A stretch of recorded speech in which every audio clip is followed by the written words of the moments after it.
Hello प्यारे बच्चों, welcome back to my channel Chanderi tuition classes में आपका बहुत बहुत स्वागत और वेलकम है। तो आज हम यहाँ पर डिस्कस करने वाले हैं ईवीएस जो आपकी क्लास फोर्थ की है और मतलब पर्यावरण अध्ययन है, उसका चैप्टर नंबर 16 आज हम इस वीडियो में पढ़ने वाले हैं। उसका नाम क्या है? चू चू करती आई चिड़िया। चिड़िया कैसे बोलती है? चू चू करती हैं सारी चिड़ियाँ।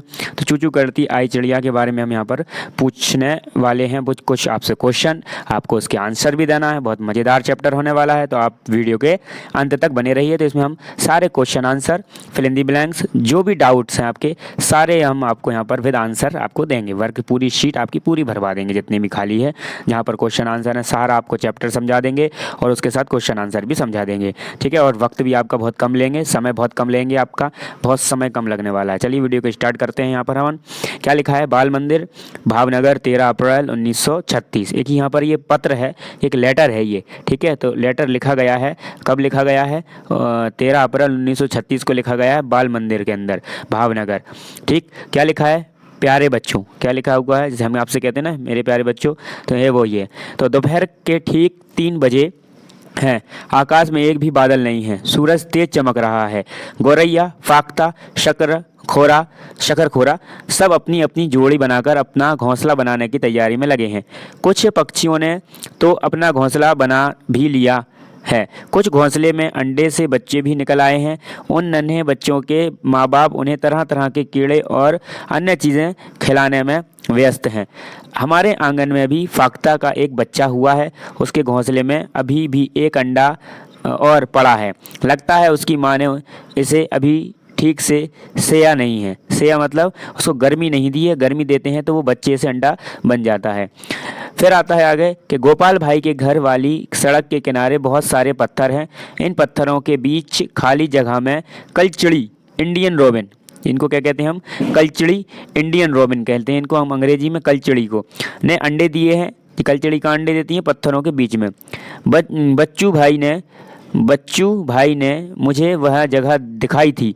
मैंने दूरबीन से घोंसले में देखा। घोंसला घास से बना है, उसके ऊपर पौधों की नाजुक टहनी, जड़ें, ऊन, बाल, रुई सब बिछा है। किलचिड़ी का घोंसला ऐसा ही होता है, आखिर उसके बच्चों को आरामदायक घर और बिस्तर चाहिए ना। खिलचिड़ी कोए जैसी नहीं है। कोए के घोंसले में तो लोग लोहे के तार और लकड़ी की शाखाएं जैसी चीज़ें भी होती हैं। किलचिड़ी के घोंसले में मैंने एक बच्चा भी देखा। वह अपनी चोंच फाड़कर बैठा था, उसकी चोंच अंदर से लाल थी। कुछ देर बाद किलचिड़ी कहीं से उड़कर आई और बच्चे के मुंह में कुछ रखा। शायद कुछ छोटे छोटे कीड़े होंगे। तब तक शाम हो गई। किलचिड़ी भी अब अपने बच्चे के साथ घोंसले में बैठ गई। तुम जानते हो कोयल बहुत मीठी गाती है, पर क्या तुम्हें पता है वह अपना घोंसला बनाती नहीं है, वह कोए के घोंसले में अंडे दे देती है।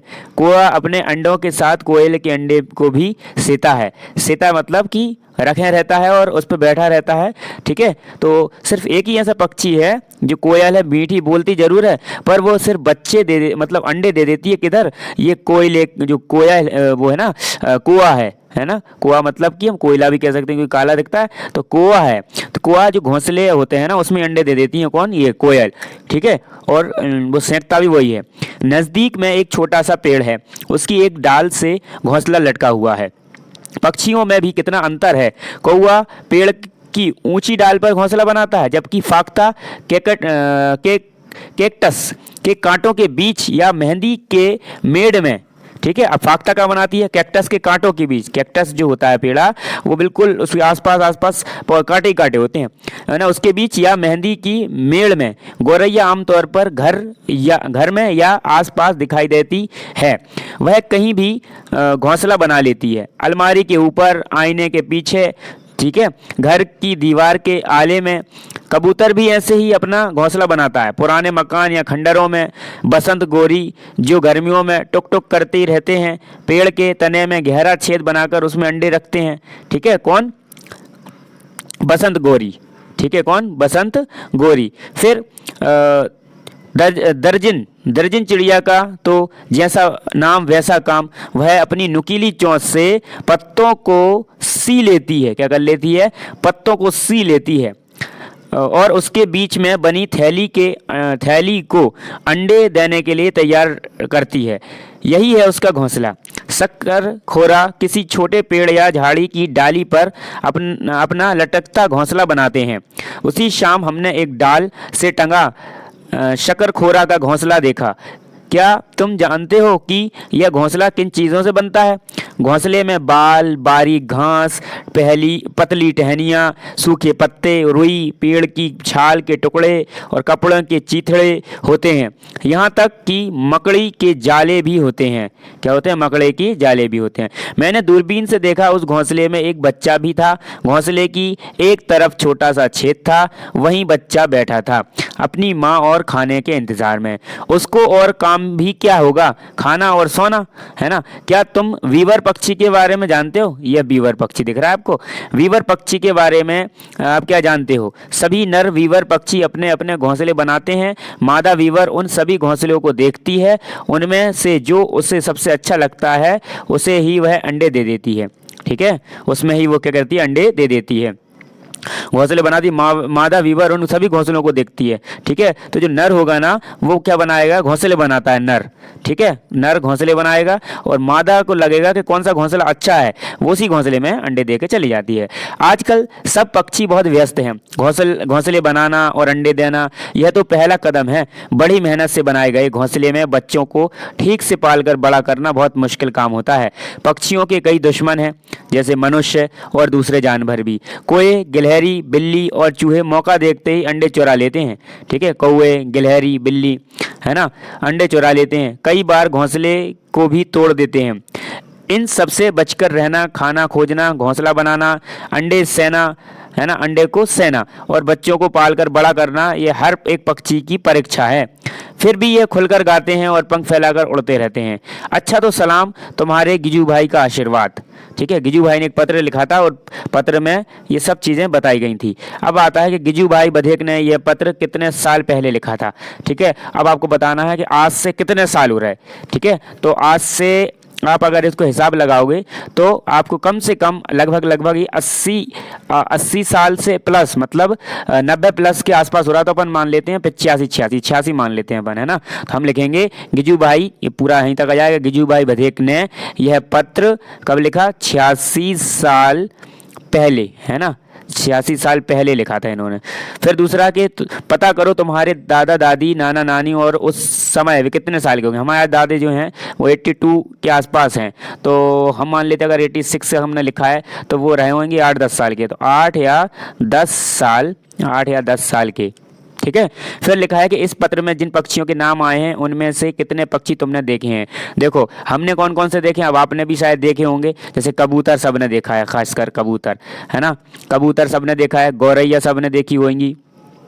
गौरैया के बाद कोयल जो भी है वो भी देखी होगी आपने। फिर आपने कौआ भी देखा होगा, है ना, कौआ भी देखा होगा। फिर आपने फाख्ता, है ना, क्या देखी होगी? फाख्ता भी देखी होगी आपने। क्या देखी होगी? फाख्ता। ठीक है, फाख्ता भी देखी होगी आपने। फिर हो सकता है इंडियन रॉबिन भी देखी हो आपने, है ना, इंडियन रॉबिन देखी है कि नहीं आपने? इंडियन रॉबिन नहीं देखी? खिलचड़ी है, खिलचड़ी कहते हैं उसको। फिर आता है आगे कि तुमने इन पक्षियों के अलावा और कौन कौन से पक्षियों को देखा है, और कौन कौन से पक्षी आपने देखे हैं। तो देखो और कौन से पक्षी देखे, जैसे कि मोर को देखा है हमने, है ना, मोर को देखा है तुमने। मुर्गा भी पक्षी में ही आता है कई बार, क्योंकि उड़ लेता है तो मुर्गा पक्षी में आता है।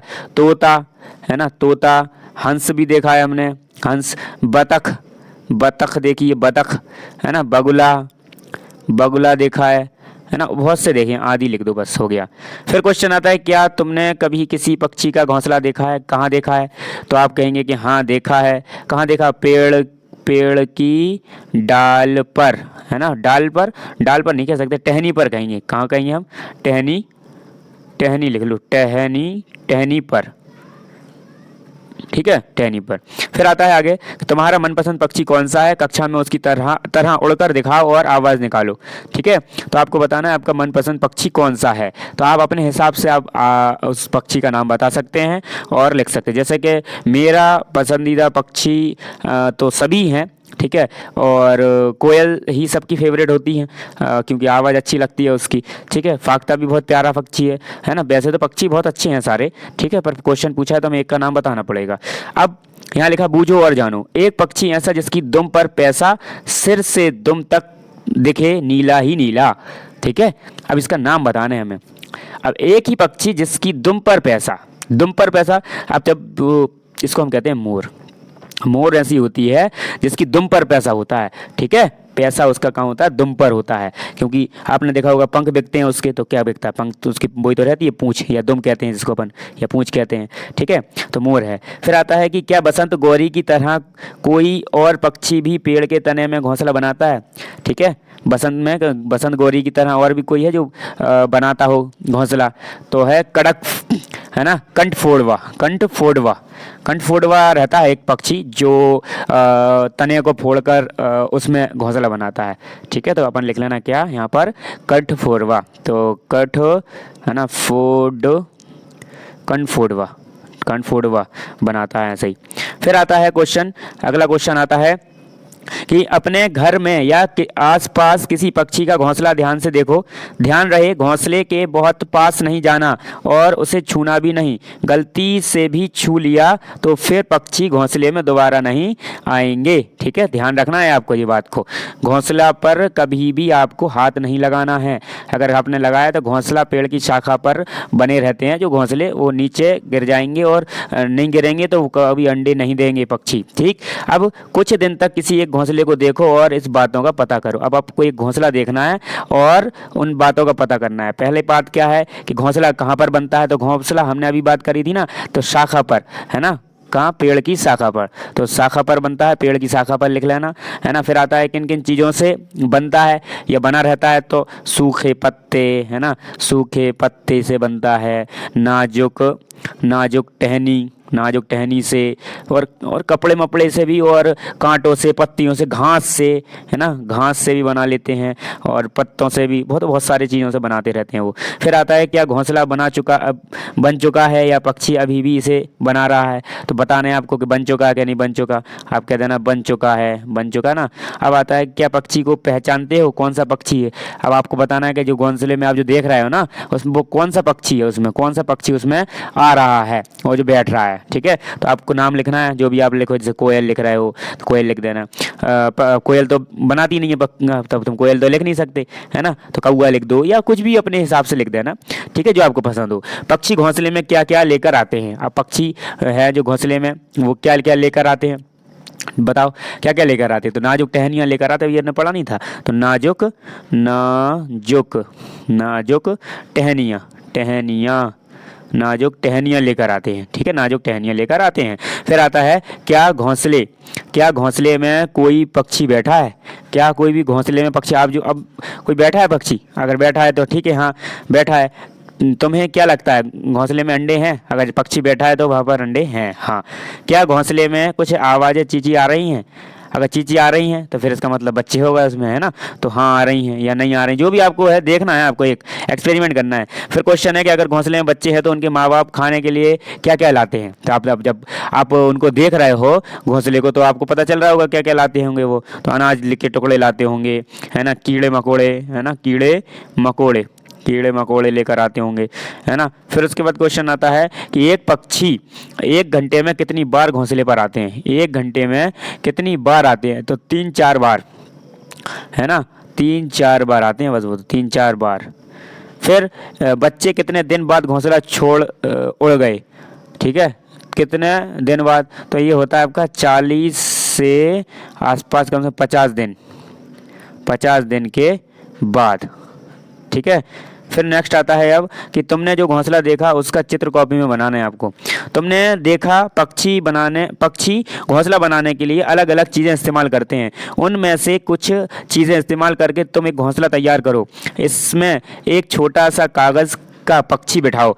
पक्षी केवल अंडे देने के लिए घोंसला बनाते हैं, जब अंडों से बच्चे निकल जाते हैं तो वे घोंसला छोड़कर उड़ जाते हैं। सोचो कैसा होता अगर हमें भी अपना घर छोड़कर कहीं चले जाना पड़ता जब हम चलने बोलने लगें। घोंसला छोड़कर पक्षी अलग अलग जगह चले जाते हैं, पेड़ों पर, ज़मीन पर, पानी में। दूसरे जानवर भी अलग अलग जगहों पर रहते हैं, कुछ ज़मीन पर तो कुछ ज़मीन के नीचे, कुछ पेड़ों पर तो कुछ पानी में। आओ करें कुछ मज़ेदार। कक्षा के बच्चे 3 समूह में बढ़ जाएं, हर एक बच्चा यह जानवर का चित्र बनाए और उसमें रंग भरे। चित्र पूरा होने पर उसे अलग काट ले।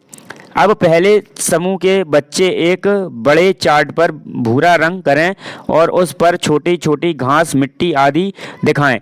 अब उस पर ज़मीन पर मिलने वाले जानवरों के चित्र चिपकाएं। दूसरे समूह के बच्चे चार्ट पर पानी और छोटे छोटे पत्थर दिखाएं, पानी में उगने वाले पौधे भी बनाएं। अब जो जानवर पानी में रहते हैं उनके चित्र इस चार्ट पर चिपकाएं। तीसरे समूह के बच्चे चार्ट पर पेड़ बनाकर उसमें रंग भरें। अब इस पर पेड़ों पर रहने वाले जानवरों के चित्र चिपकाएं। इन तीनों चार्टों को अपनी कक्षा में सजाओ, उन पर चर्चा करें। पक्षियों के पंजे जैसा काम वैसे पंजे, ठीक है, जैसा काम वैसे पंजे। जैसे पानी में तैरने के लिए, पानी में तैरने अगर तैरता है ना कोई पक्षी तो उसके जो पैर होते हैं ना, तो पैर के पीछे में जालियां होती हैं। क्या होती हैं? जालियां होती हैं। अब टहनियों को पकड़ने के लिए होता है तो इनमें जालियां नहीं होती पैरों में, यहाँ पर जालियां नहीं है, यहाँ पर है ना, क्या नहीं है, जालियां नहीं है। फिर ये जो पैर हैं ऐसे शिकार पकड़ने के लिए, तो ये जो आए ना इनके ऐसे आए ना पकड़ने के, जैसे उठ के आए ऊपर से, तो इस शिकार को पकड़ने के लिए हैं। फिर है यहाँ पर देखो ये वाले पैर देखो, तो पेड़ पर चढ़ने के लिए, पेड़ पर चढ़ने के लिए सिंपल सीधे सीधे सीधे सीधे पैर हैं इनके। और ज़मीन पर चलने के लिए तो हैं ही, आप जानती हो, देखे होंगे अपने मुर्गा मुर्गियों में, है ना। फिर आता पक्षियों की चोंच, जैसा खाना वैसी चोंच, जैसा खाना वैसी चोंच। जैसे मांस खींचने, चीरने फाड़ने के लिए देखो ऐसी नोक है इनकी, मुड़ी मुड़ी नोक है। फिर लकड़ी में छेद करने के लिए बिल्कुल सीधी, बिल्कुल सीधी है ना। फिर फूलों का रस चूसने के लिए देखो ऐसी, थोड़ी ज़्यादा मुड़ी नहीं है, थोड़ी सी है। फिर उसके बाद आता है कि कीचड़ में छानबीन करके कीड़े खोद कर निकालने के लिए देखो कितनी लंबी चोंच वाली चिड़िया है। फिर ये छोटी सी चोंच वाली बीजों को दबाकर तोड़ने के लिए, किसको? बीजों को दबा लेगी और तोड़ लेगी। फिर काटने के लिए ऐसी है लंबी, थोड़ी सी लंबी, है ना। सबके अलग अलग दिए। जानवरों के दांत, तुमने देखा होगा कि जानवरों के दांत अलग अलग तरह के होते हैं। गाय के आगे के दांत छोटे होते हैं पत्तों को काटने के लिए, घास चबाने के लिए। पीछे के दांत चपटे और बड़े होते हैं। बिल्ली के दांत नुकीले होते हैं, जैसे मांस फाड़ने और काटने में काम आते हैं। सांप के दांत होते तो नुकीले हैं, पर वह अपने शिकार को चबाकर नहीं खाता बल्कि पूरा निगल जाता है। गिलहरी के दांत हमेशा बढ़ते रहते हैं, दांतों से काटने और कुतरने के कारण इनके दांत घिसते रहते हैं। आओ अपने दांतों के बारे में कुछ बातें पता करके लिखें।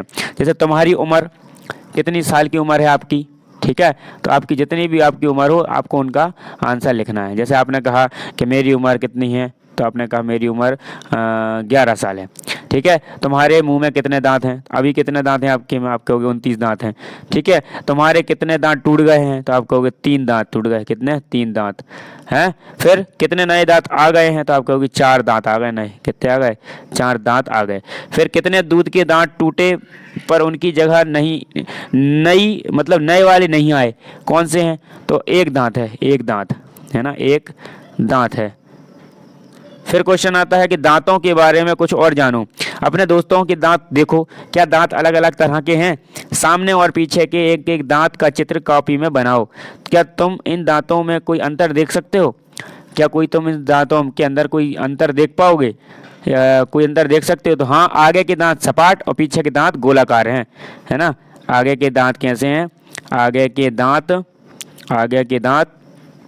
सपाट हैं एवं पीछे